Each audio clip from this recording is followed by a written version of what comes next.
turn on the camera. Come on now. What up? Welcome, guys.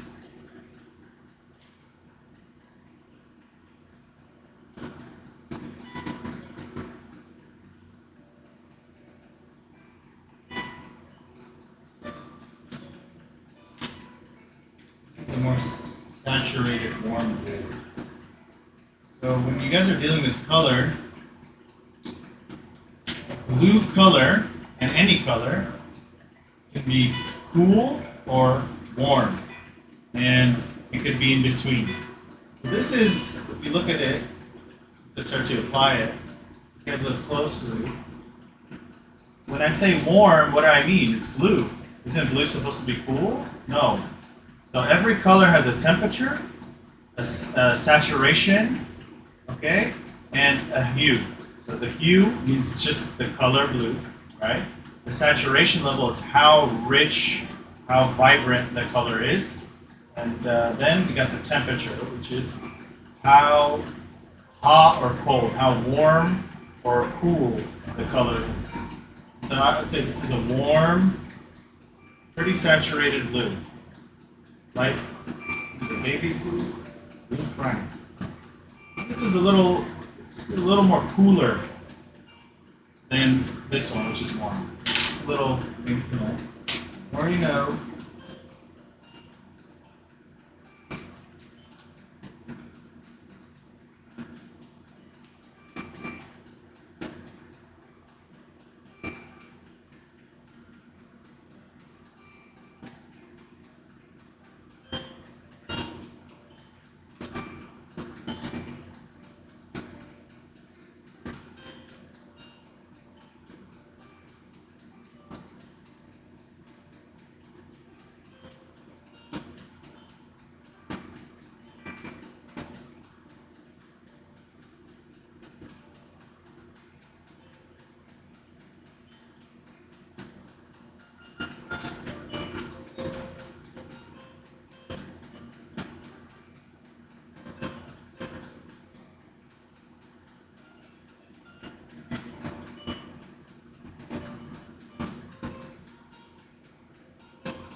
This is what's so cool about tan paper is that, especially when you apply white, let alone color, it really pops because you're not working from a purely white or purely black page. The page is in the color in between. It's a mid-tone, and so tan paper, gray, any mid-tone, half-tone, same thing. It's a great place to start your colors because you can go up or you can go down. You can go really dark, vibrant colors even, or you could go really bright highlights. So it'll really pop. With the white paper, you're gonna have to conserve some of the white of the page and kind of make, like for example, if this was a white paper, I would have this suns right here. Probably I would leave a lot of it blank like I did with this, but this is tan, so it's going to look brown, right? But if it was a white paper, I would just leave that as the paper with some of the markings.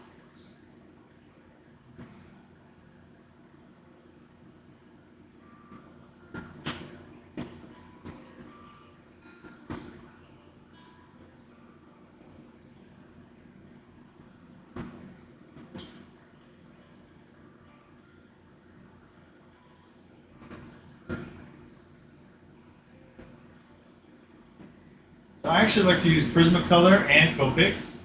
With tan paper, if you go in with Copics, it's going to be a little harder to see the color because the paper is tan.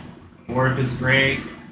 Copics is typically used with just white paper, right? But if you go with color pencils and you go over the color pencils with some Copics, it's going to create like an oil paint texture, which is really, really nice, nice quality to the page.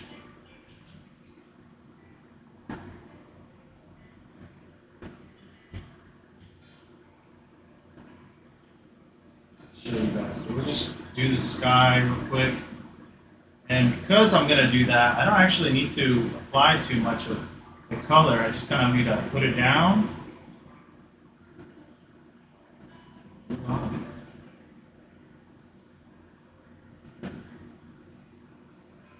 What's up, guys? Welcome. Assalamualaikum, Khalil. How you doing? Comments. Good.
Sir, can I ask, what is in Soccer's book? Are you talking about the Spirit Lock, the pillow? How you doing, bro? Welcome back.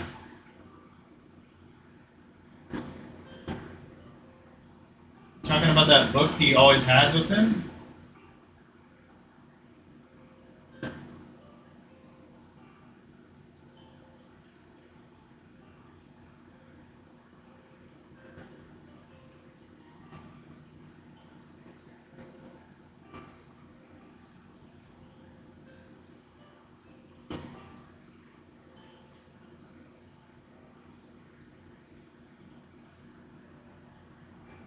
Thank you, Tano.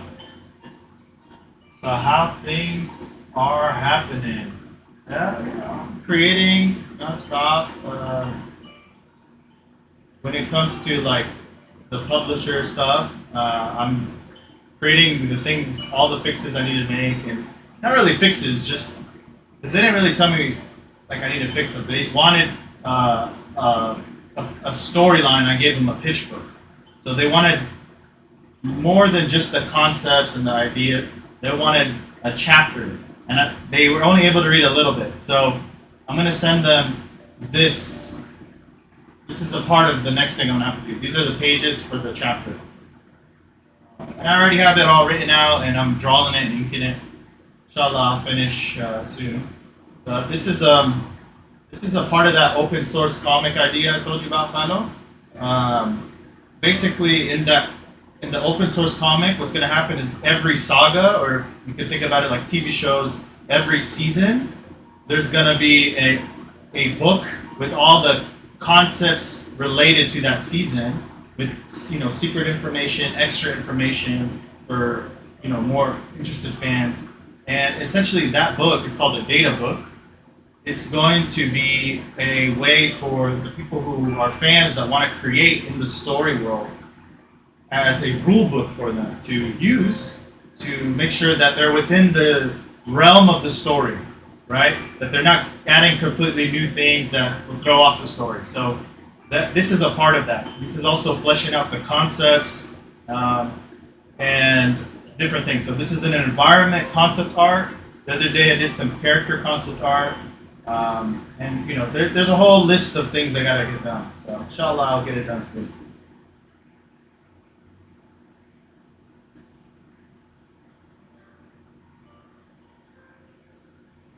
Yes, sir. I'm talking about that. Okay, yeah. The spirit log has a lot of secrets within it. It talks about many things that Keen discovered for himself.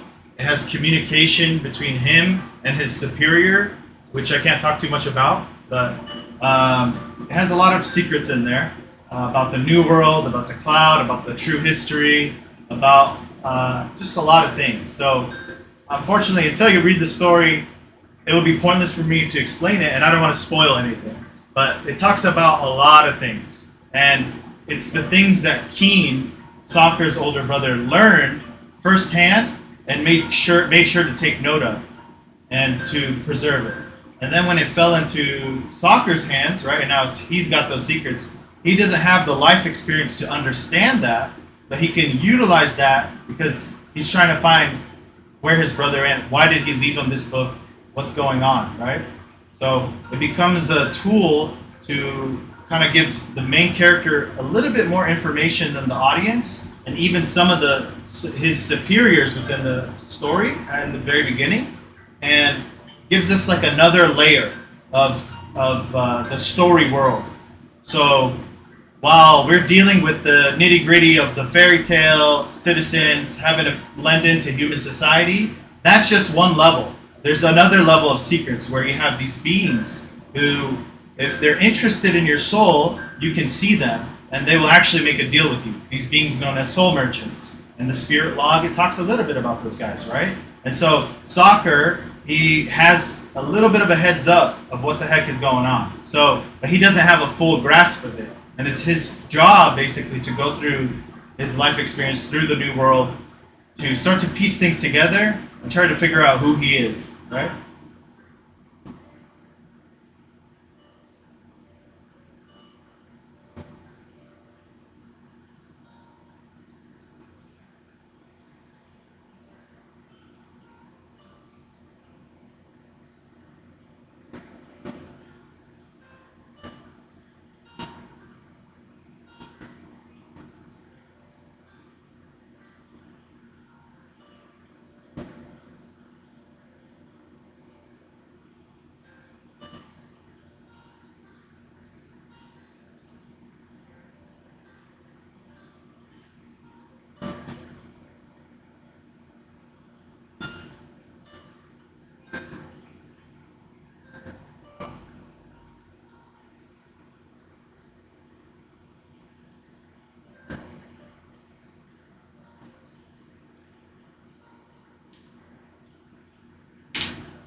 Sam. Thank you, Sado. See if there are any comments.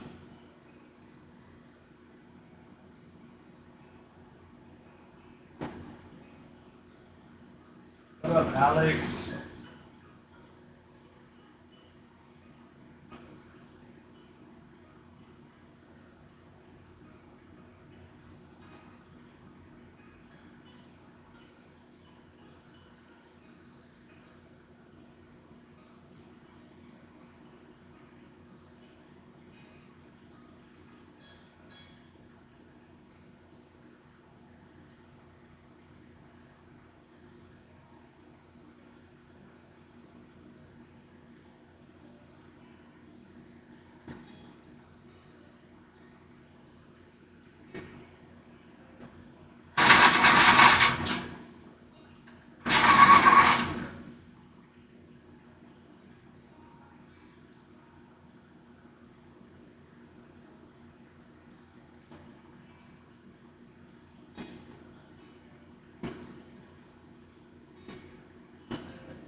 Going over it with that warmer blue I showed you guys in the beginning.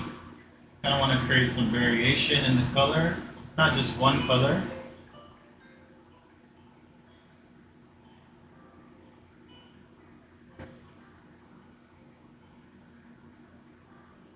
And later on, I'm going to go in with those Copics to kind of give it a painterly look and sort of get rid of all that white space you see in between. If you guys didn't have Copics and you wanted to get rid of this chalky white space in between, or the tan space because the paper is tan, you're gonna have to like go in there with the pencil and just keep going over it in layers and like making sure that every little spot is covered. But easy way to do that is just watercolor, Copic, whatever marker, acrylic marker, paint, and just kind of go over it. It'll blend it. You guys got to try out what works for you. There's many different ways to do many different things.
I'm not going to just go over the whole thing. I want to leave some of that original blue I put, kind of give a little bit of variation. It's harder to tell, I think, on Instagram because it's not as saturated. TikTok, you guys should be able to see a slight difference. This is a warmer blue than this one.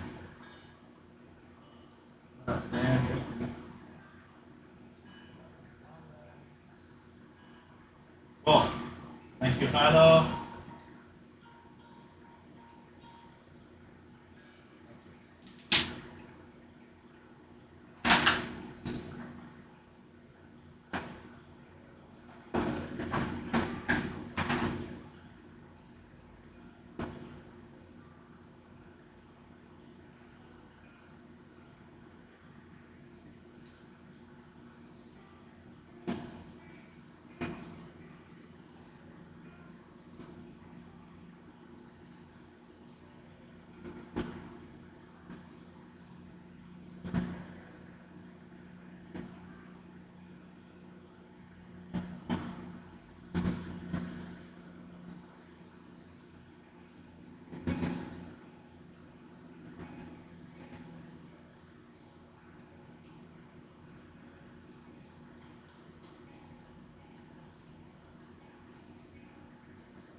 second for this to continue.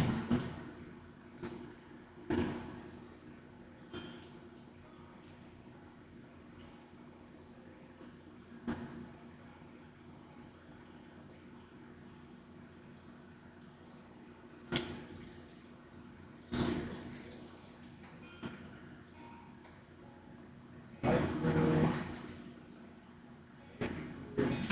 sky, sky. I don't have sky.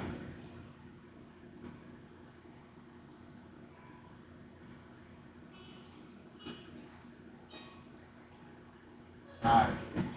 There it is.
Redhead.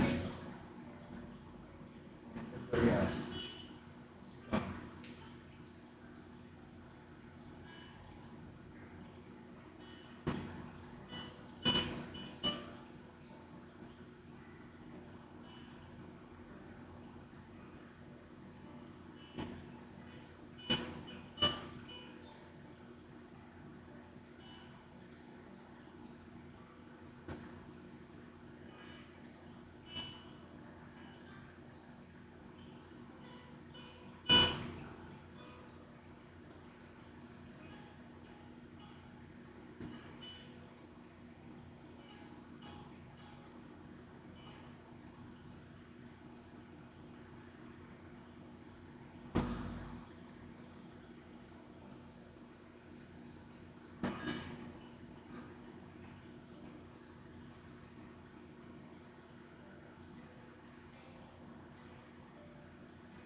Oh, why do I have smoking?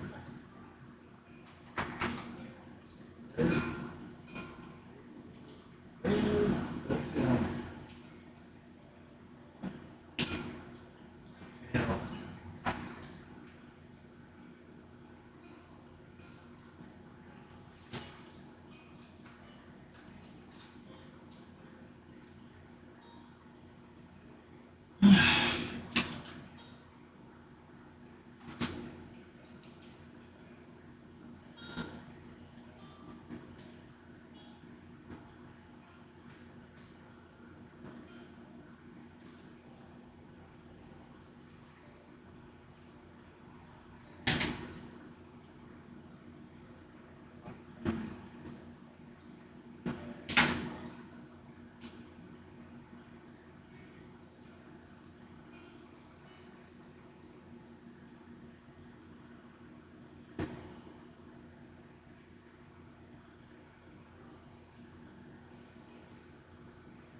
Well, hold on.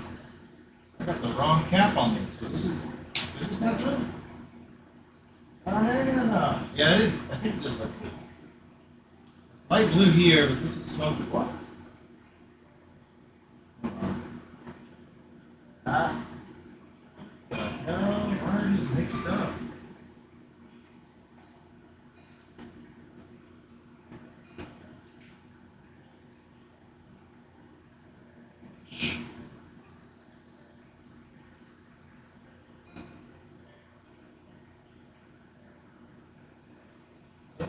They're all mixed up, bro. What the heck? It's the line out there. Okay, so let's see what this one is. That's powder blue. For sure, that's powder blue. Powder blue. Powder blue. We got here's light blue or smoky blue. Let's find out. That is definitely smoky blue. Oh. Lastly, yes, sir. Got it. Okay.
Give it a nice coat. Look at that.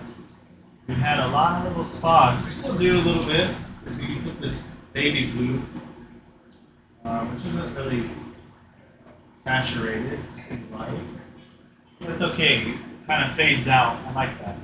So, sky now. Let's see what else. Let's do the ocean now. There's like a little bit of this ocean spot right here. Use a darker. Alright. Pencil down. Alright, it's a little too dark.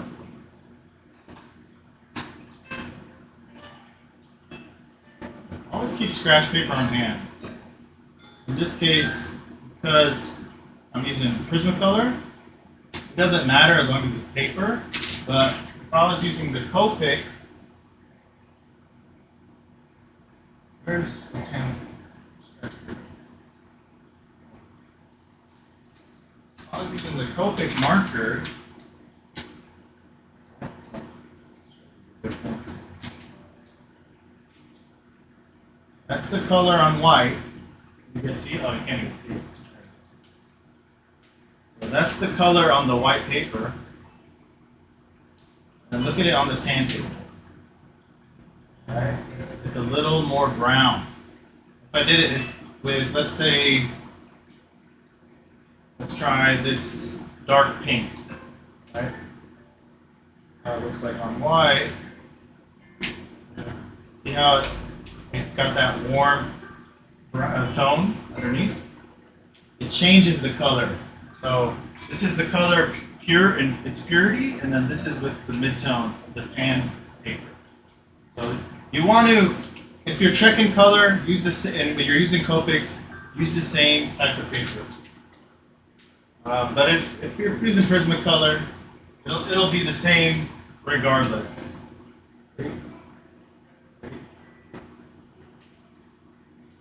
Right? Because you're dealing with pigment, and I don't remember what exactly is the term for this. The wax. I think it's wax. It's just placing it on top, while the marker kind of blends with the paper. If it's alcohol based or water based. Okay, so back.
that. Let's just finish off the sky plane and this ocean, and then we're going to get into all the little details. So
add some white.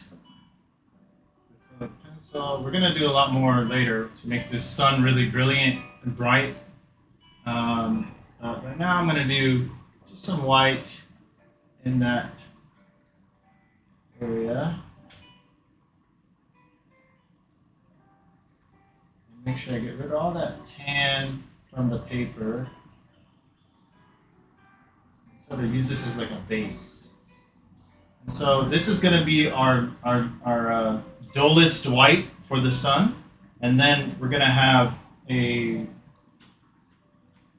brilliant white with this, and we'll use this sparingly to get like really bright strokes of the white around the sun. And then after I add this, because it's not alcohol based. It's basically really thick. It's a type of paint. I don't know. I think it's water based. Let me check. It's white out. Because it's gonna stick out, I can go over that with the Copic, and it'll give it whatever color I put that's light. It's gonna make it really pop. So that's a little trick you can do.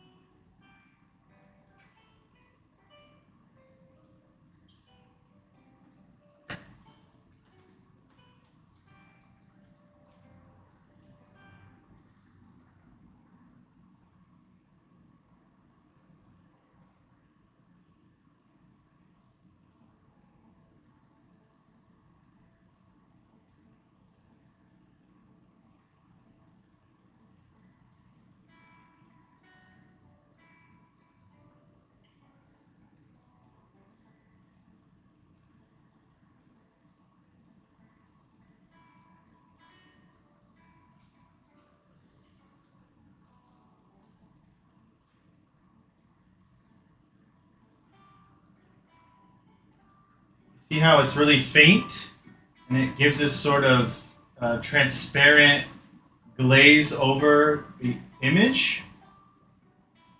I'm trying my best to kind of keep it centered, right? Because you don't want your light rays to be all over the place. And use it to your liking as much as you want, but it's better to kind of make it balanced because you don't want it to overpower it. At least I don't. I want to, because there's going to be a lot of color in this piece.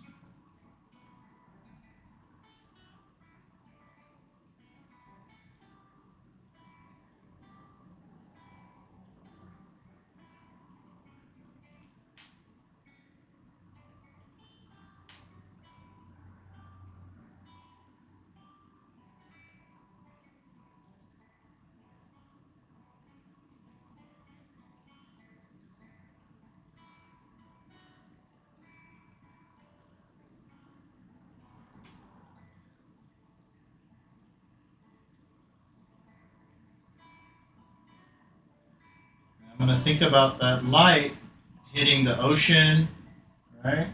So now I'm going to put some there.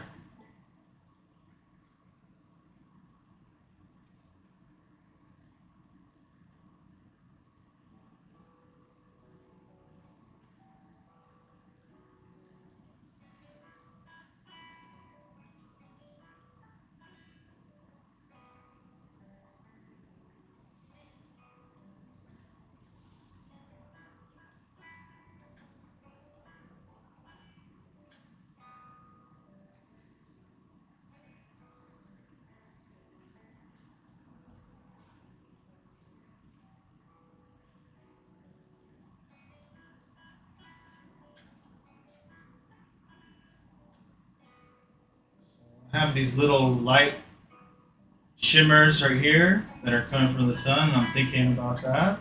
Thinking about how that's hitting the objects around. I'm just going to kind of add a little bit of white if I can. It's really fast. It's nothing too good. Exhaust from the car.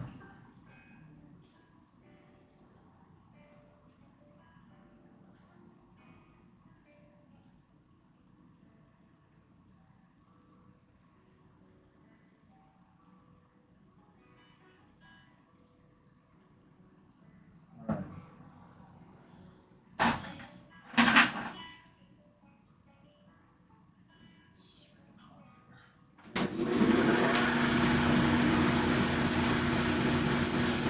Let's see. There it is. Alrighty. Now this is going to be more brilliant.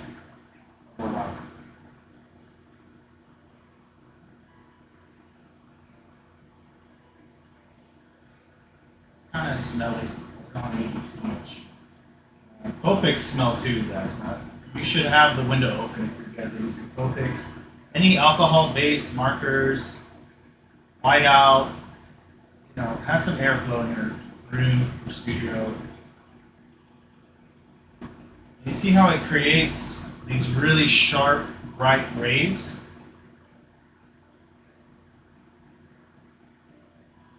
Don't want to overdo it. I want to use it as, it's that golden rule that less really is more. In the case of the sun, though, that's going to have the most light, right?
Alrighty.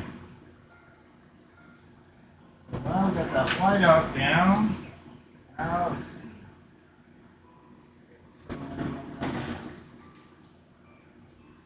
Some orange, some golden yellow. I'm going to go with the color that's not as dominant. This is going to be stronger than this, right? Put it on top, this will probably stand out. So I'm going to go first with the lighter color.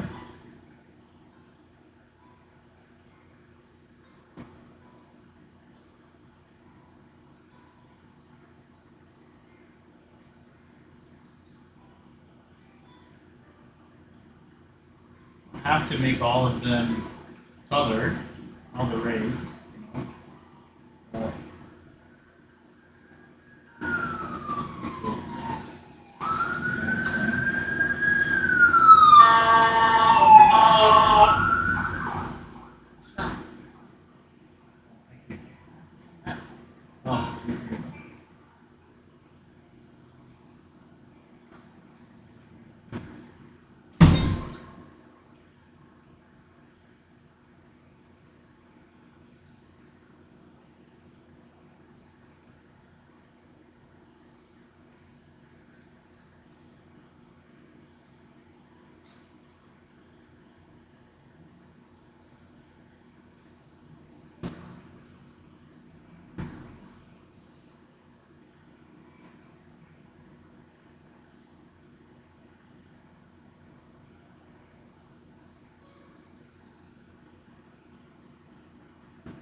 cool. All right, now some a little bit of orange in there. Right.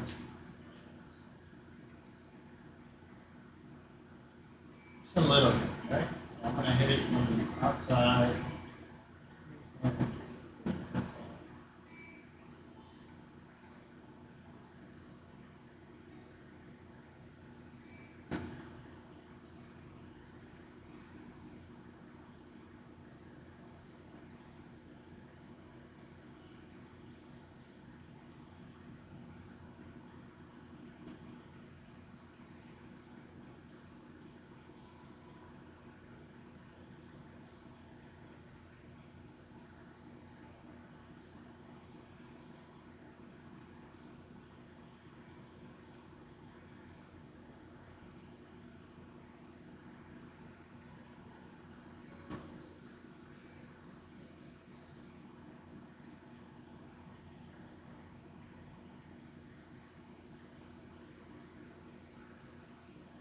Alrighty, guys.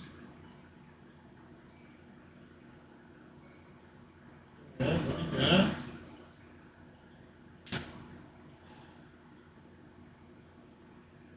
What up, Serrano?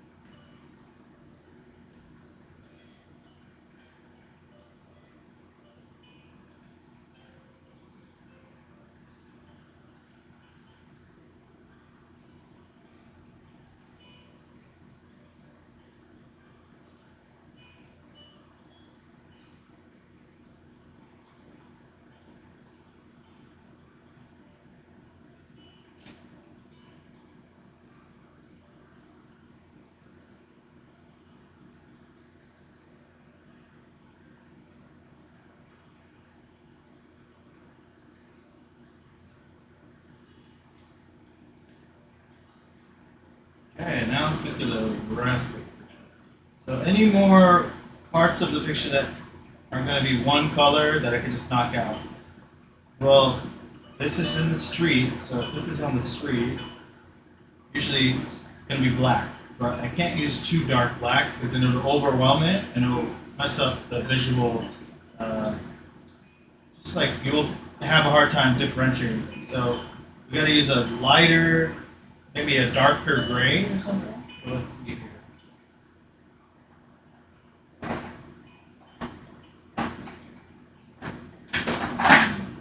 Have any color pencils like that?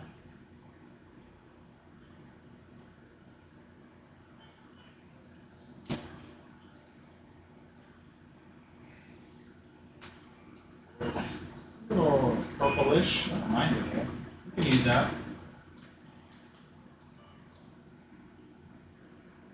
Thank you, Sam. Appreciate you, dude. Thank you guys for reviewing, liking the live, sharing, following, and everything. Appreciate you all. I'm going to see the comments right now. Let's see. Any comments? No? Alright. Thank you, Star, for the like.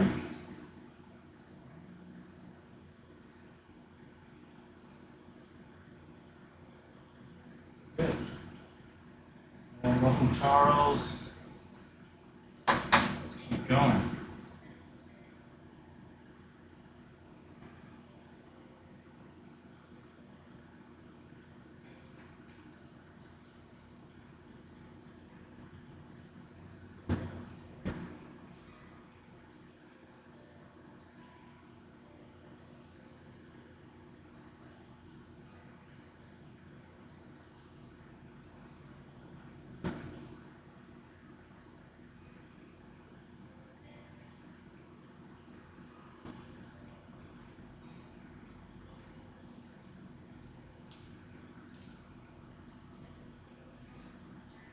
That's how you drive.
This thing's kind of drying.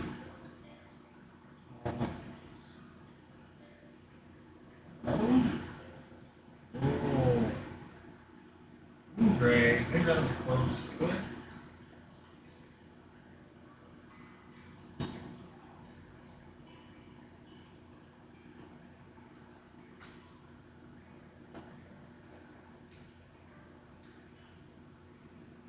Yeah, that's pretty close.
Maybe a little too bright.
Kill over is probably the one. Nope.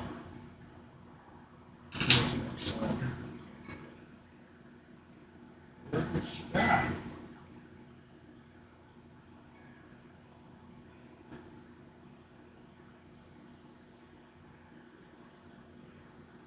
I'm gonna go over it with some more glow. See if I have any.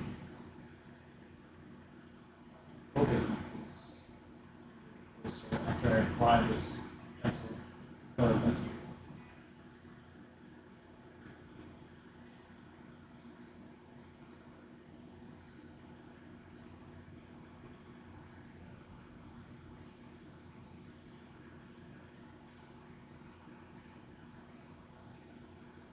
Now, if you guys are going over your inks with the color pencil, know that it's going to cover your ink work, so you want to be really careful. Unless you don't care or you're doing that on purpose.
Fishing on.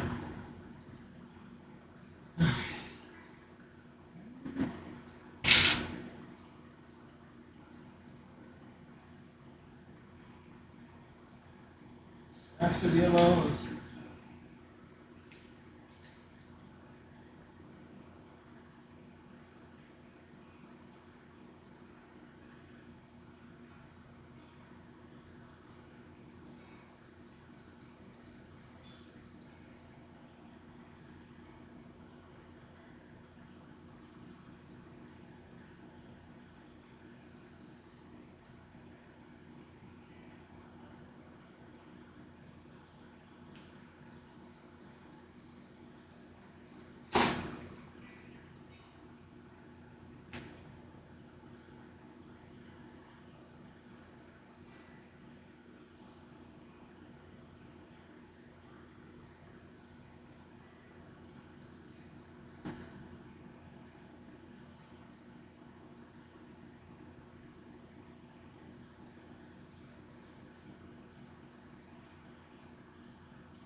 Is somebody going to walk that has memory? Walk? So a lot of the humans that wake up in the story, they unfortunately go crazy, right? A lot of them tend to lose their mind because they can't make sense of it. And a lot of those memories, those ancestral memories come rushing, and they're trying to like warn everybody. And so Newborn City and many cities across the human territory in the story have a homeless epidemic of people that are like these tinfoil hat homeless people, right? And they're like warning people, like, hey, there's monsters everywhere. In reality, the fairy tales are as much as people as the humans are, and they will have a family, they want to live in a peaceful place. And so these guys, they don't have the full truth, but they're a lot of these guys that lose their mind, they just see it as black and white. They just see like, oh, these guys are monsters, right? But you know, in the story, there's a lot of clarification looking about them. You know, but you're going to see many different angles in how they're experiencing this world that's right in front of them, but that's been covered.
Soccer versus Genji versus. Well, Genji, I don't really know the extent of his power, or Yuji.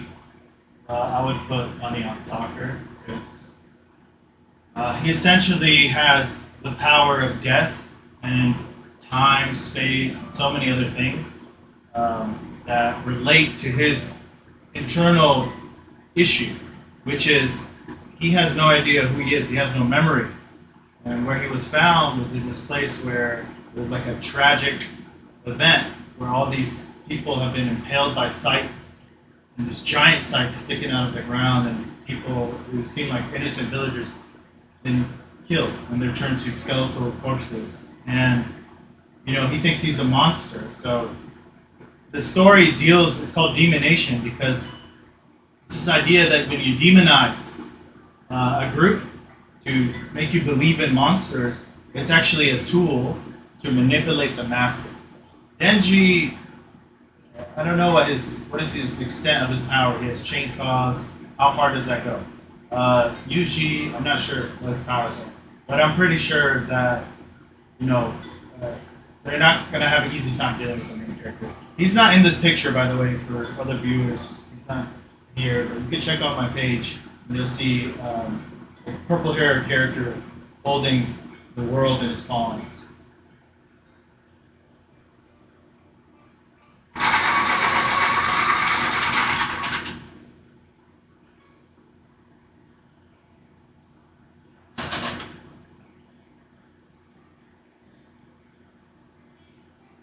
So that the whole concept of demonizing and labeling people monsters, you know, making the other appear as the enemy, it's a trick that happens to us all the time in history. And it's a lot of history has been shaped through that manipulation. Uh, so the story deals directly with that. And the main character is sort of embodiment of that, which is what is our greatest fear for the people that are alive? It's probably dying, right? So uh, we're dealing with a lot of different themes, and it's not, it is wrapped up in a shonen story where, there's going to be action, there's a power system, etc. Um, but it's really not like something where it's like a one-upmanship. Like, oh, I'm going to make the best, strongest character ever. There's an actual reason for everything. So there isn't this, oh, it's just aesthetically it looks cool, or oh, I'm just going to make him really powerful. Like I'm going to try to make him stronger than Goku. That's not the goal.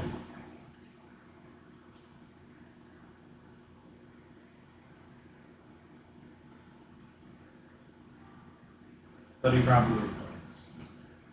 Once you guys learn what I know, you'll question them. But, oh, wait a second. You do all these things. I cannot reveal.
you guys are trying to get something metallic, a feeling of something being metallic, we want to think edges, we want to think contrast, which is really dark and really light, and you want to have a shimmer to things. So that'll give a vibe of chrome, a texture of chromatic kind of feeling to the piece. Go in later with some white or clear things.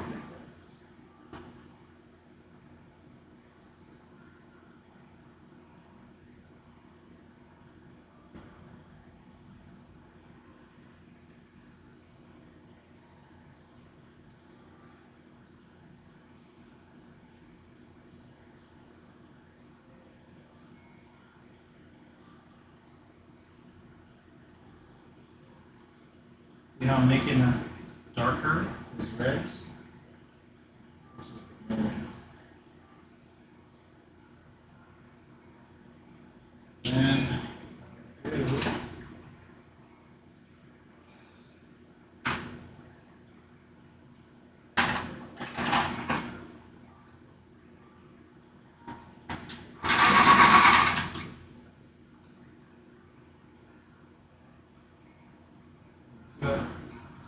And it starts to pop a little bit more and get that contrast between the dark shade that's up there.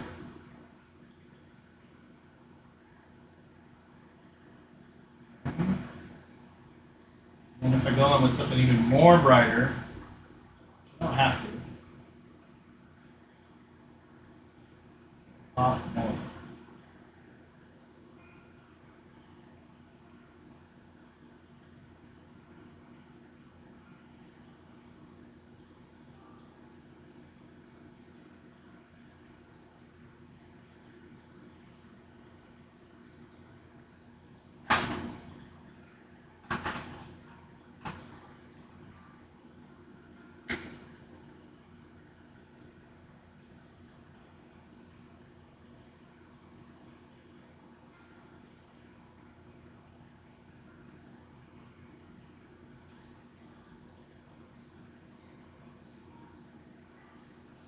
See how more metallic it feels?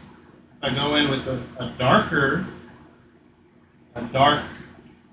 shade now, like if I get in some ink, put it, it'll pop even more. But we don't have to. We don't have to do it. That's if you want to.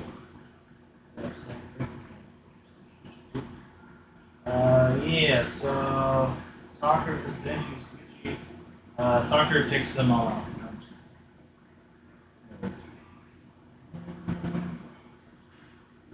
Can they survive the black hole? That's one thing I can talk about. Let's see.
This is the same thing, by the way. This is just the stick form of the color pencil.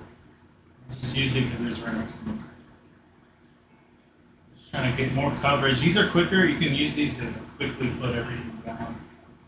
But it's better if you're trying to get like into tighter spaces to use a sharpened color pencil.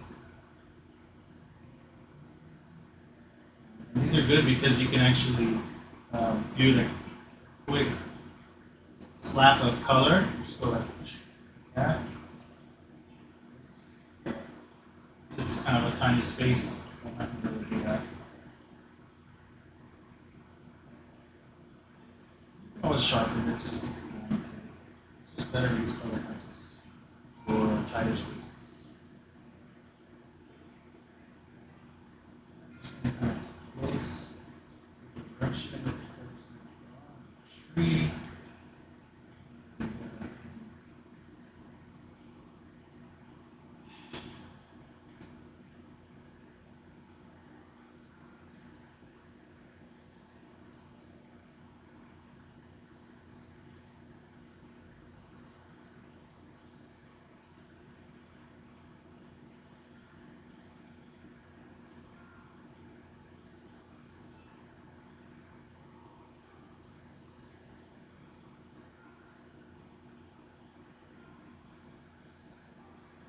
Does the red gauntlet that Soccer has?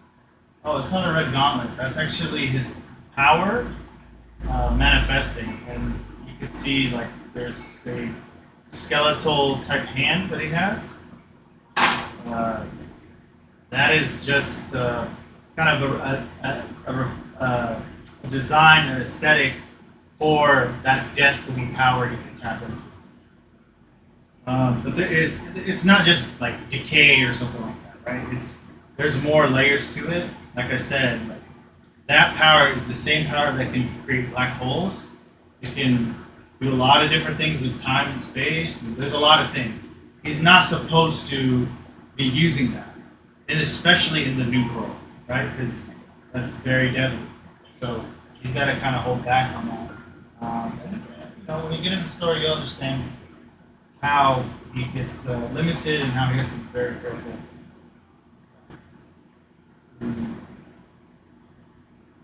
But don't get me wrong, that doesn't mean that he's unstoppable.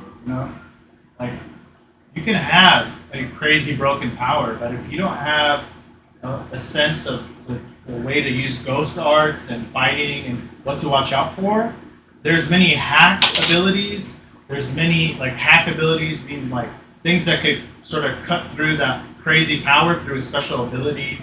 Let's say it's something that nullifies, right?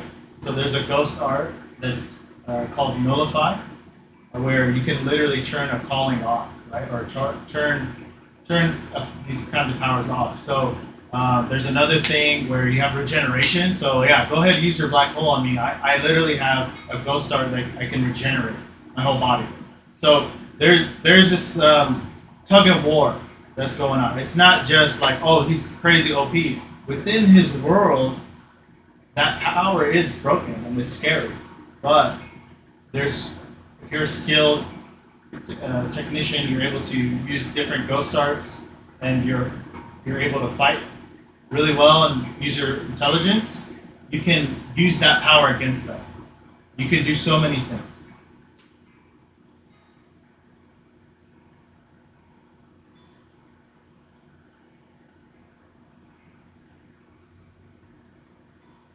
Sir, can you help me to imagine easy on drawing every detail of my manga? I am lacking that part. Are you asking me how to draw a lot of detail in your manga? Is that what you're asking me? Well, the detail is really not what you want to focus on. Right? So the detail, you might think, oh, that's what all this is, so much detail. Actually, if you rewind the live stream and the inking and the penciling, you'll see that what I did is I put down these major shapes, right?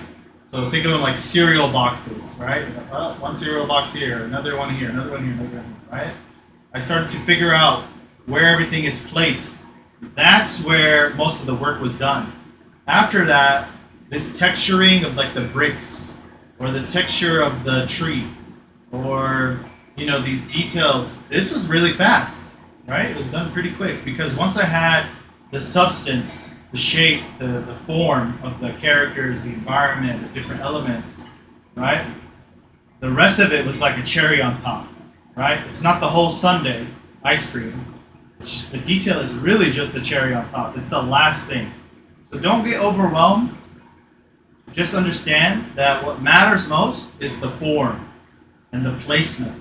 And if there's a good sense of logic in your work, as well as that originality. Details, very quick, very simple. It's just an illusion. When you look at it, if you look closely, you'll say, "Oh wait, that's just a little small square he put there. Look at these little windows." Oh, And when you add some tone, when you add some color, or if you're just doing black and white, some tone, you can enhance that detail. You can enhance so much by just merely applying that, and it'll make it appear. You'll have an illusion of detail. But really, less is more. Less is more.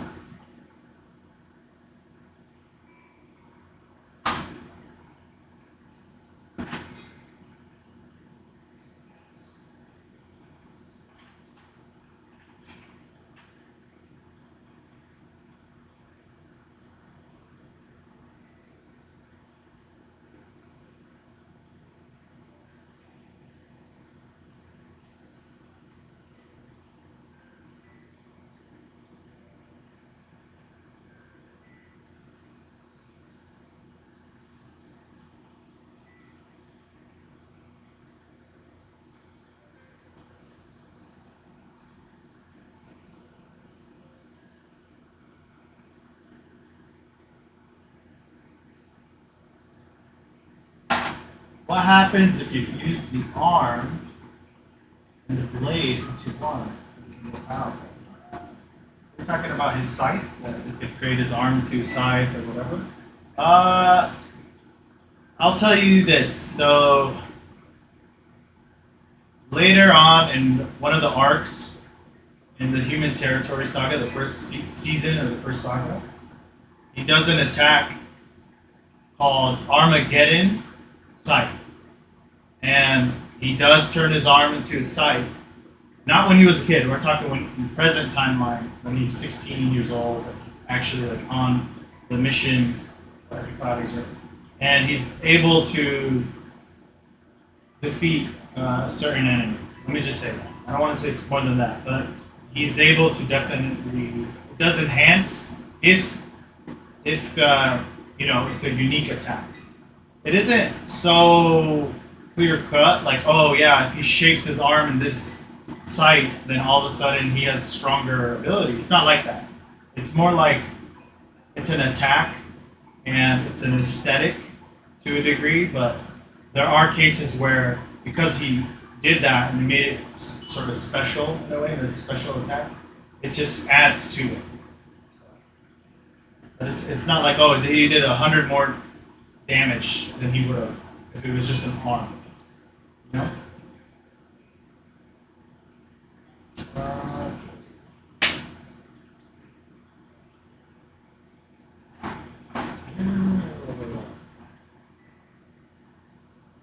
just get the tree down.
one major thing, if you guys are creating your own worlds, your own stories, you have to be willing to just hang out, do the work. Really don't see it as work. Just see it as building that world of yours, building that sandbox, making it bigger and bigger. And we really do want to just recognize that all it really takes is time. And if you are willing to pay with your time, sitting there, standing there, drawing, coloring, etc., you can have it. You can have that story world. You can really flesh it out to a high level. That's why I recommend, if you guys are really serious about your mangas or comics, whatever you want to call it, stories. Really, bring a sketchbook with you. Bring the materials you need to make it happen with you, wherever you can. And draw, ink, color, write, whenever you can. All it takes is just time. You just gotta spend the time there, and to not be judgmental. Right? So remember, creativity. We really want to tap into that creative juice.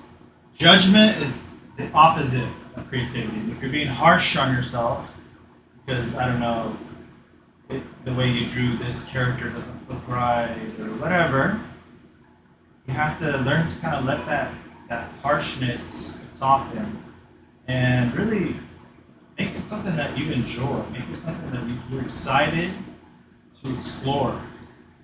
To find all the little stories and all the little details within the picture, the writing, the whatever. You don't want to have a strictly judgmental mind. Right? It's important to have, there's a time for it, right? When you're making the logic of your picture, when it's, okay, does this make sense? Kind of have some of judgment. Or if you're editing, right, you did your first draft, there's no judgment that's needed in that first draft of your script or whatever you're writing. But in that second draft, yeah, you can bring in some of that judgment a little bit, where you're editing and stuff.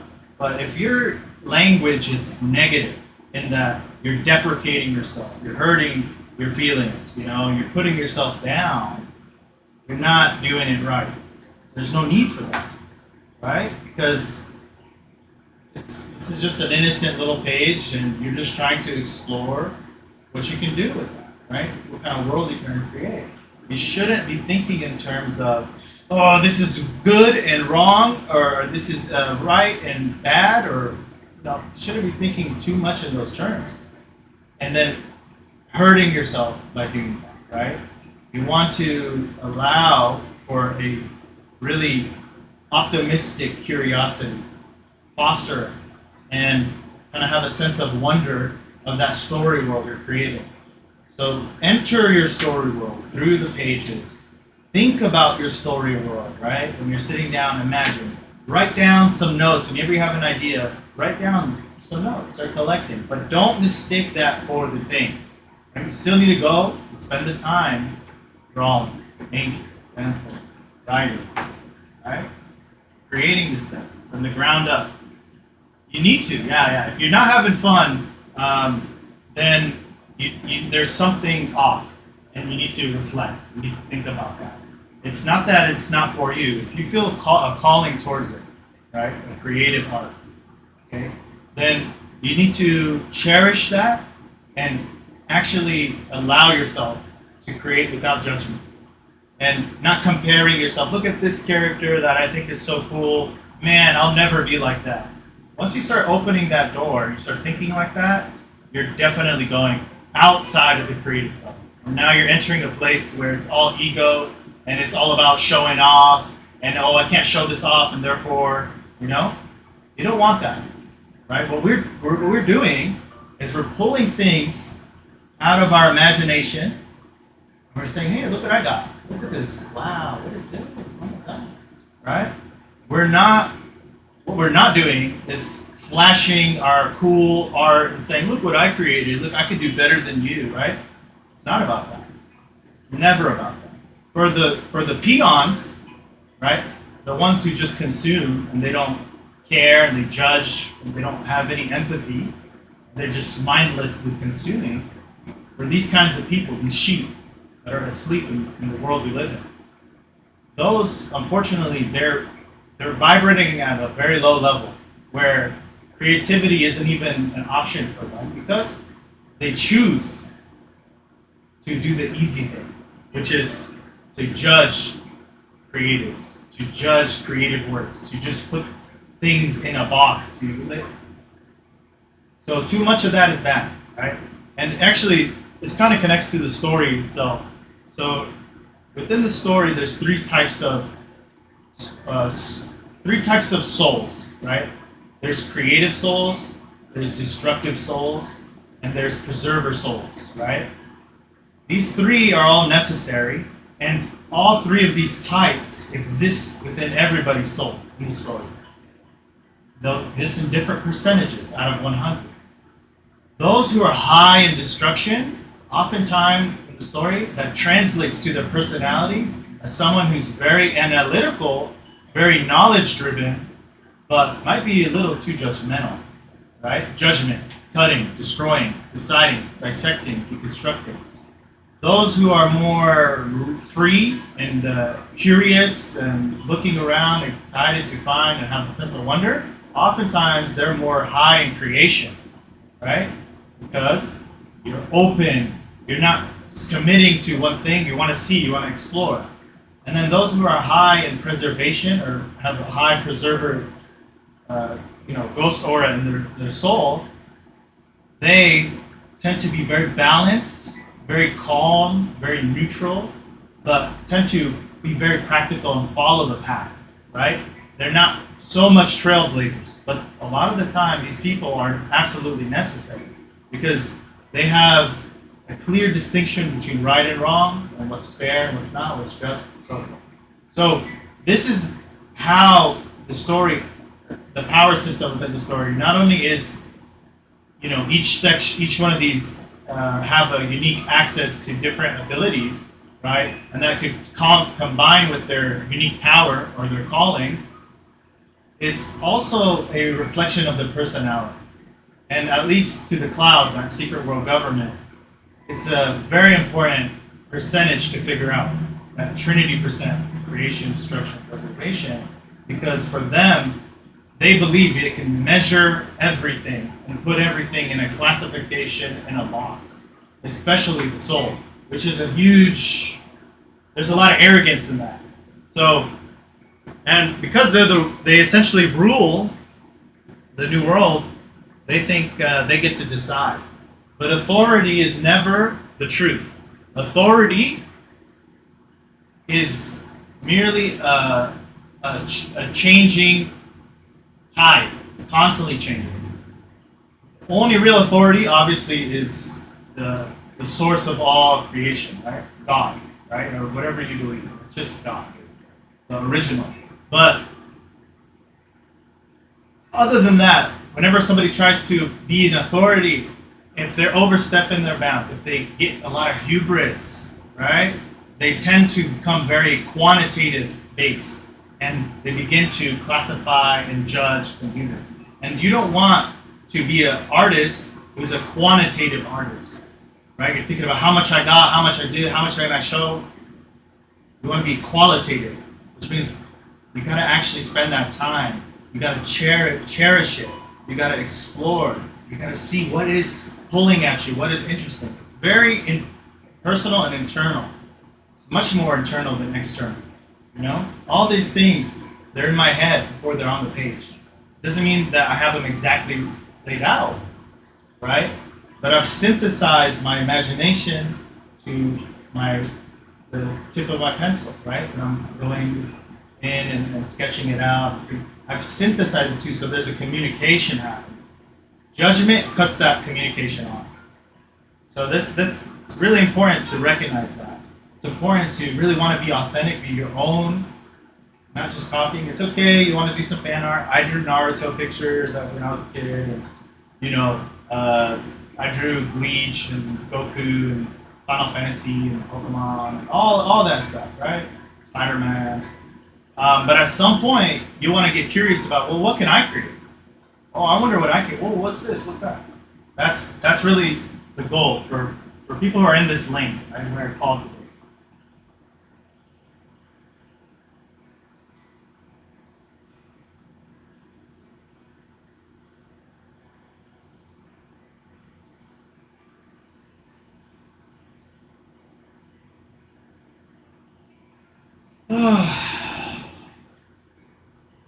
Oh man, I'm getting thirsty. I can't drink. I'm gonna have to gargle. I need to take a little breather to be honest. I'm gonna at this for a minute. Let me come right back. We're gonna finish this off. I can leave it running. Let's leave it running, and I'll be back in like a minute. Give me a second.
Yeah, I'm good. Woo! We're back. Gotta get some fresh air. It gets really hot in here, and I can't drink water or eat right now because it's Ramadan. So I get really thirsty. It gets really hot in here. This fan is trash. Okay.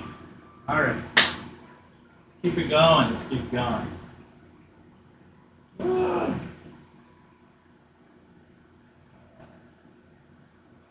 Comments. Oh.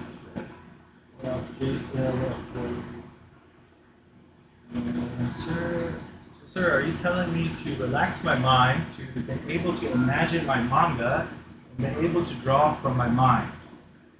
Yeah, and just so what you want to do is, if when you do your manga, your comic, whatever you're working on, if you have a feeling of being really immersed, feeling very alive, then that's a sign that that is the thing you should be doing, right? Um, Especially when it's something creative, right? You'll usually have this feeling of you lose time, you're like really into it. That's really important to cultivate, and you want to have more of that, and that's your gift. So when you do that, you continue to do that.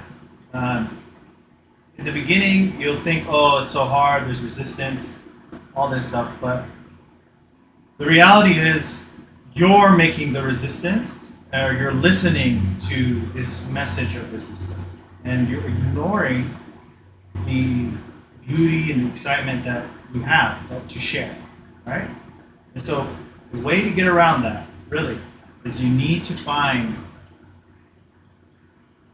a channel of either like anger, excitement, rage, whatever strong emotion you have, and you should try to draw that, okay, or draw with that, right? And so in my case, for me, when I'm creating my art, my stories, etc., and I'm having a hard time, let's say, and I can't focus, my mind is too hyperactive. What I do is I'll go and I'll just put like a timer on for like 1 minute, okay? And I'll just go and put whatever comes down. And once I break that, right, and I have this sudden feeling that, I have a time limit, I have to do it. There's this sense of urgency that you get, right? That's one way to kind of open that door. But you don't want to rely on that, and doing that too much is exhausting, right? You want to flow, right? You all want to flow. So how do you flow? Now, this is a tricky thing. A lot of it has to do with your own self-belief. And if you're very angry at yourself because you're not at this level or that level, right? Then what's going to end up happening is that resistance is going to come more and more. And so if you have a lot of anger, right, about, where I'm at, I'm not happy, or if you have a lot of sadness of where you're at and I'm not happy, right? What you need to do is flip that around. You need to point it, instead of pointing it towards you, right? Point it towards the art piece. Point it towards your competition out there, or whatever, right? And try to start to develop a sense, at least at the very minimum, some basic confidence in your work. Now, if you need some more technical knowledge and you feel like I need to learn more, then go take studying a lot more serious. Like there was a time where I would wake up really early and I would go and draw at the cafe, just practicing all these different YouTube videos that talked about how to increase your line quality or giving little tricks and tips, and I would go and do that, or go work on that and just kind of get serious, because that was my focus. I said, you know what, I don't think I'm good enough, so I'm going to go and try to acquire that confidence, that knowledge, and how to do it, and then I'll be more confident. Now, once you get into that, you have to be very careful not to fall into the trap that most people on earth fall into, which is becoming a permanent student of not just always learning, right? And not actually doing the thing that you want to do. You're like, well, I'll go and practice this thing. Okay, I'm just going to keep practicing. For what?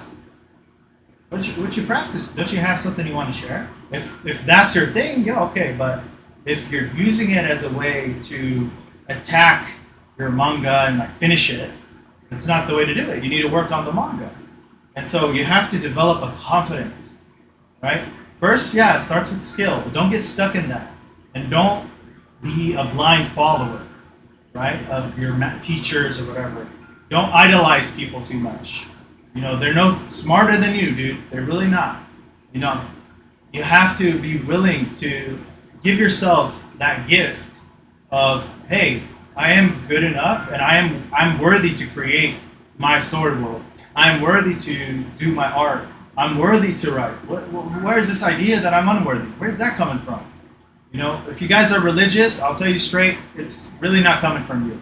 And you're getting constantly attacked, it's because you have a very important gift to show. Right? You're getting attacked by things you can't see. I'm just going to say that. But if you're not religious, negative thoughts, these negative things, this unworthiness, all this, your shadow, self, whatever you want to call it in psychology. These things, if you don't address it, if you don't challenge these negative beliefs and say, no, you can eat shit. What do you mean I'm not worthy to create my work? What do you mean I can't do this because I haven't mastered the fundamentals to this 10th degree level, and I'm not a black belt in my art, right? If you constantly are getting those negative thoughts, say I'm not good enough, just give up. You have to understand that actually something's trying to stop you from going down that road, and you need to really just look it dead in the face and tell it to kiss your ass and keep going. You say, no, what do you mean? I can create so much better things. Sure, I'm here right now, but watch when I keep going, I'm going to go even further. Watch how far I can go, So prove those negative thoughts, those beliefs that pop up, that doubt. You got to constantly fight them. Don't allow them to stick around.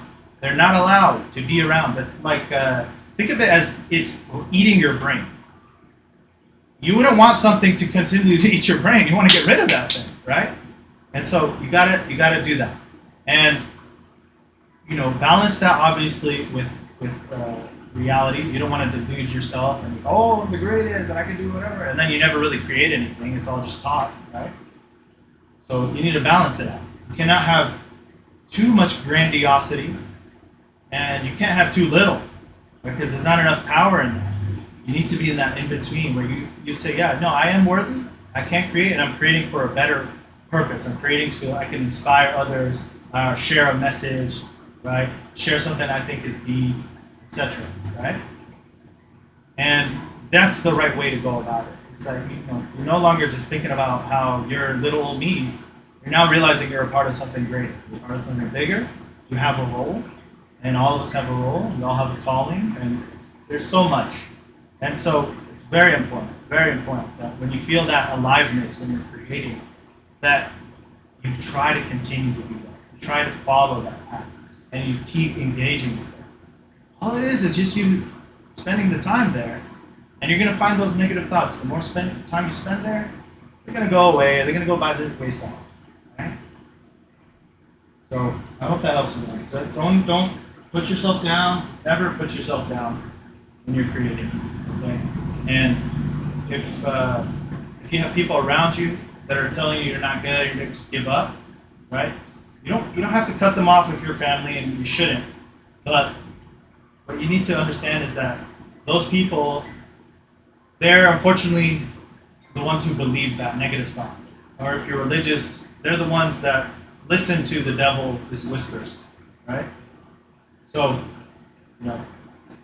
really important that you harness that optimism, that curious wonder in your own abilities. So what can I create? What can I do? I have a unique world I want to share. How does this work? Ask those questions for yourself, of your story world, and keep growing your own world. Don't stop. Okay? So we got to get back into this. We have so much. Oh my goodness. Okay. So let's see. What is your opinion of making a good main character to the story? So every story has a theme. Unless you're getting just a silent action story where it's just one character fighting another. You could even argue there's a theme there too. But you know, you want to have your character be the symbol of that theme. Right? He's got to be the medicine to the disease of the world. If you're writing a different kind of story, you have to apply that formula, the idea of the main character is either the medicine or he's the necessary thing, and he needs to go through these changes for him to be that medicine or be that necessary thing that the world that this story takes place in needs, right? Or this scene, this environment, this character, whatever, right? So it's very important. So I'll give you a simple example since you're into shonen. And this is something that unfortunately a lot of the new shonen don't have. They really don't have it, and it's once you notice it, you can't unsee it. But you have, for example, and it's you know, do your thing, enjoy, do what you want to do. It's up to you. So I'm not making any judgments, but it is important for me at least. We'll have, for example, One Piece, right? The biggest one. I'm sure you guys all know what One Piece is. Luffy, he is the medicine to that world full of you know, pirates who are wicked and pirates who don't believe that, you know, that anybody can be the pirate king. It's all just myth or whatever. Luffy's the answer to that. He's saying, no, there is a treasure out there. I'm going to become the pirate king. I'm going to be the most free, etc. Right? And we're a world where you have this world government that's hunting pirates and limiting freedom and all this stuff. He's someone who is freedom chasing, right? So he's the medicine. Now, in Luffy's case, you know, people argue and say, oh, he has a lot of development. Not so much. If you really pay attention to it, his development is very subtle, but that's okay because some stories you don't want the main character to be someone who has a radical change, right? It's okay. Some stories are meant to be like Dragon Ball Z, Goku. He's just sort of like, he's very much a static character, but there's a little subtle change where in the beginning maybe he had a little bit of arrogance. Later on, it's that goes away, you know, where he realizes, hey, there's threats out there. There's real threats. I want to get strong, not just because it's fun and awesome, but because it's actually important. Because I need to be an example. Because, you know, for good, right? So those types of characters, they don't have a lot of change. But the really important thing is that if your main character, you do want to give them change. You know, because at least I want to give them change. Because you want to see a character grow, see where they started, and see how they become such a different person for the better. And not just for better for them, but for the world and everyone around them. They come with gifts. So, you know, I recommend you, you know, look into, you know, there's a real simple work, simple story outline. It's called the Story Circle.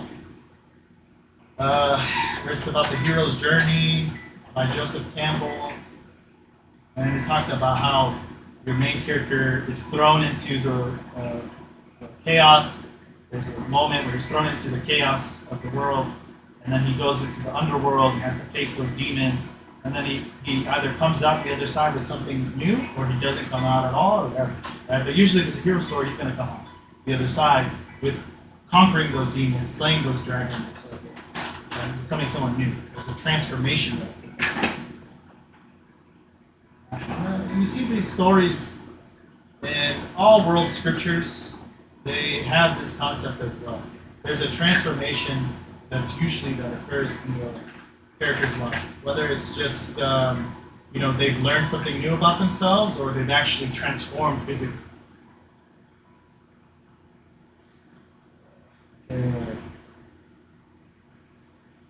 All right, let's see where we're going to start here.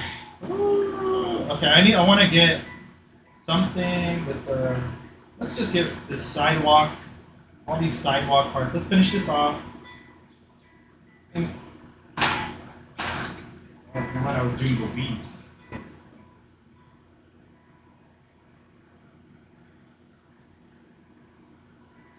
These out of the way.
I don't know if you guys know that tennis player, her name is Serena Williams. I remember watching an interview when she was a kid, before she was famous, where the interviewer kept asking this question. It was really strange. He kept asking, do you think you can defeat this legendary tennis player? Why do you think you're going to win? Why are you so confident? He kept asking her about why she's so confident. She kept saying, yeah, because I'm good, I can do it, right? Simple, straightforward answers. But he wanted to keep digging, asking. She was like maybe 12 years old. So why do you think he was asking her? Maybe he doesn't know it, but what he was doing was he was trying to crush her spirit. To say, no, that's not how the world works. Just because you want something, you can't have it. Right? That's essentially what he was doing, constantly asking her. He was trying to get her, well, you got to think about why you think you're so great. You got to have a logical reason, right? So as he kept pressuring her, asking her these questions, her father, thank God her father was there. What did the father do? He said, hey, she already answered your question, man. Why you got to keep asking her? She told you. She believes in herself that she can win. Why do you need more than that? Trying to crush her spirit. That's what he was trying to do. Whether he knows it or not, that's what he was doing. And it's a good thing that dad was there, because guess what happened? She's like in her league, she's like one of the best, right? It all started because she had that confidence at a young age. I can do it. Do you need to know exactly all the logical reasons why? That's going to come in time. But don't be like those people who have to have absolutely grounded, logical reason for everything they do in their life. Sometimes, you have an instinct, you have a feeling, a gut feeling. That's a type of intelligence that the brain people can't really understand. The very brainy people in the world, which is a lot of people, can't really understand. And you need to really embrace that gut instinct that you have. A lot of us have been taught to lose that ability to think from our gut. And it's only those who, have gone through the fire of this, world we live in, where there's a lot more judgmental people out there. It's only going through that and coming out intact, coming out with something that you can actually hold on to. Say, no, I believe this because it is so, and I genuinely believe it. It's something grand, something great. That you can now embrace your gift without having to have all the knowledge in the world to justify it. So that's a big secret. If you guys can figure that out for yourselves, you're going to do yourselves a great favor. A lot of people have it, they might not even know it, and that's great. That's okay. But if you're one of those people who do know, you should share it. You should make sure that people understand that they genuinely, everybody has a calling. Everybody has an ability, great ability, talent that they have to nurture and foster and keep that fire lit. And if that fire is not lit for you guys anymore, I have great news. It's still there. Don't wish it away, because that's what a lot of us will do. We look, it's too painful. Like, yeah, I haven't succeeded in according to this person's definition of success, according to everybody else's definition, right? You have to get past that and learn to trust your gut. That's all it is. That makes total sense. You'll feel it and you'll know it. That's better than just having a logical explanation.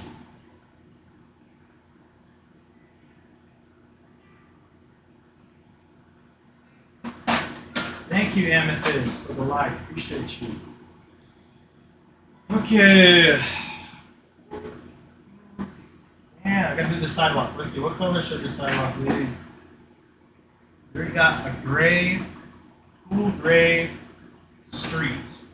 So I'm gonna go with something light and neutral. Or neutral gray.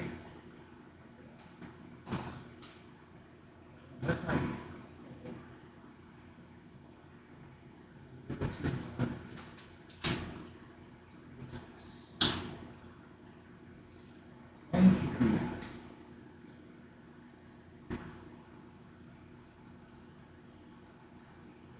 tan paper underneath.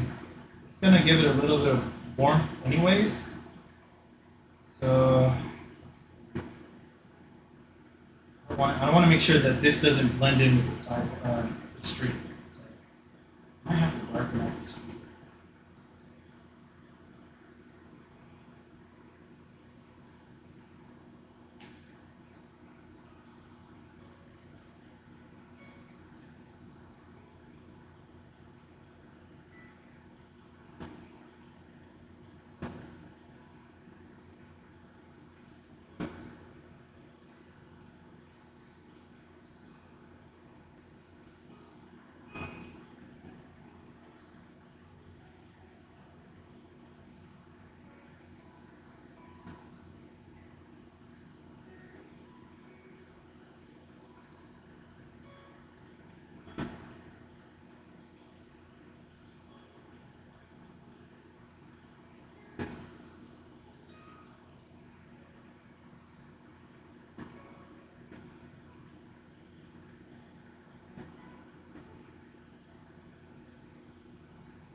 It's a little too close to the same saturation of this street color, so I'm going to see that.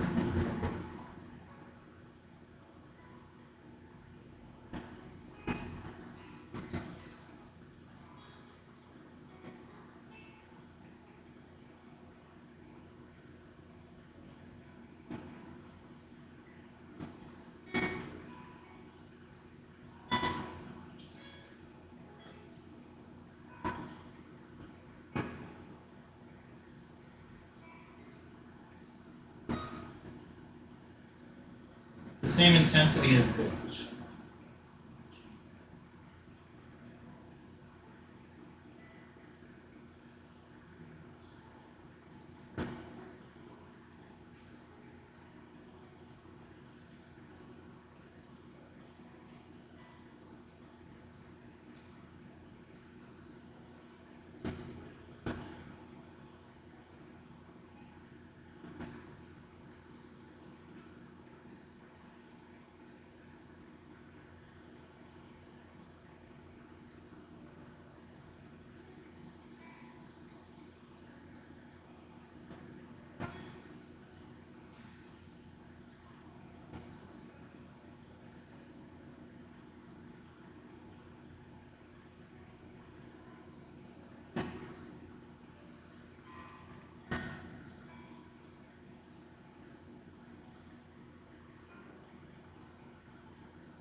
Okay, okay. More intense, okay. So good. Side dark shades. Really good. I might actually go darker. Neutral 7.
Yeah, that's much better.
I'll probably go down in intensity right now from neutral 7 to neutral 5 as I receive that. Because I don't want to have the whole thing be the same intensity.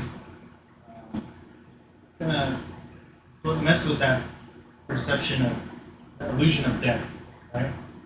So the further things go back, you have this thing where in nature, what's called atmospheric perspective. You're looking at something far away, like the shoreline or whatever. There's a sort of faded mistiness of the image, right? Almost like a mirage version of the image. You can see it if you look outside your window, look at the mountains or the ocean or the city, wherever you guys are at.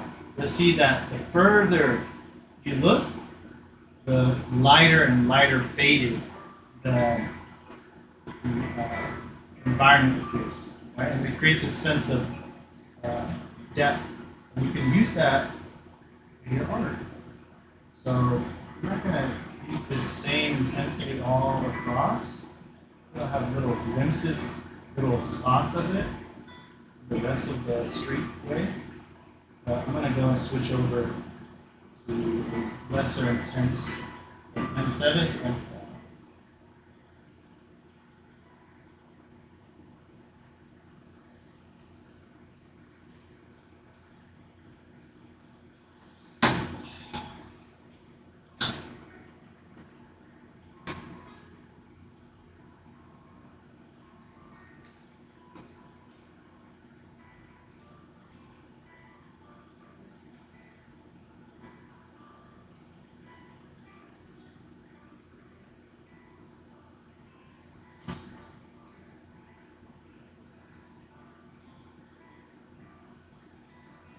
really subtle, but all these things add up.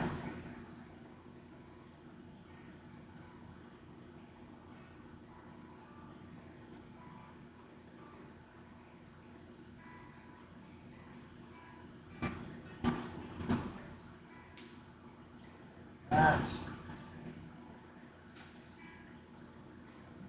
These characters, let's knock out this section.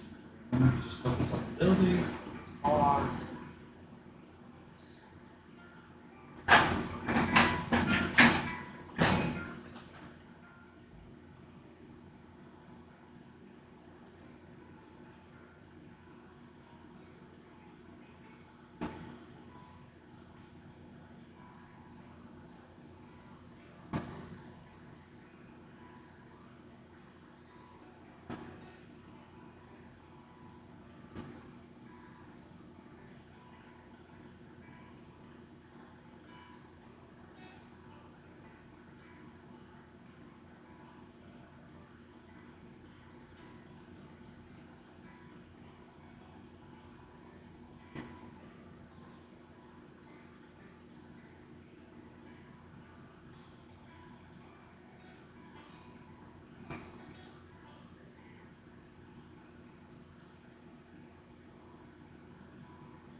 When I feel it's too warm, kind of switch.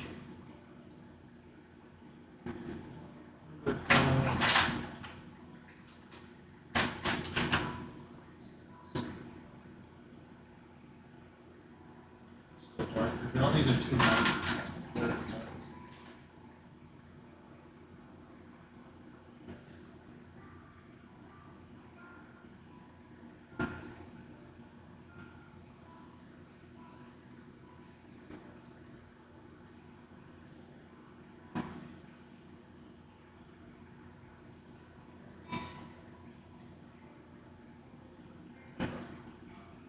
Blue, D-O-T-N-A.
Roll is on. What do we got left here? These little cars. These buildings. On.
All right. Let's see.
All right. I think we did enough. That's for sure. Uh, we finished. We reached the finish line. We could add this, and keep going, but that's not the point, right? We got the environment of Newborn City down a little bit. A little concept. So people can see a glimpse of that kind of world, that kind of a city, how it looks like, how it acts. Thank you, Sam. Yeah, when we put it in color, it really comes to life, honestly. So I appreciate y'all checking out the live.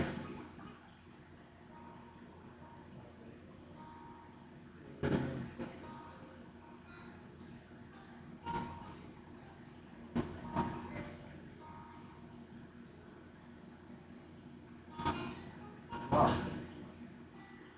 All right. Thank you for everybody. Thank you, Capello. Thank you, Sam. Thank you, everybody who's been here since we were penciling this thing a couple days ago. I'm going to make a video of time-lapsing the whole thing so you guys can see it. It's going to be really nice, really amazing. And we're going to go ahead and get to working on finishing off this page. Now, this is black and white. And we're going to ink this, and we're going to try to do 3 more of these. So let's do our best. Let's get this done.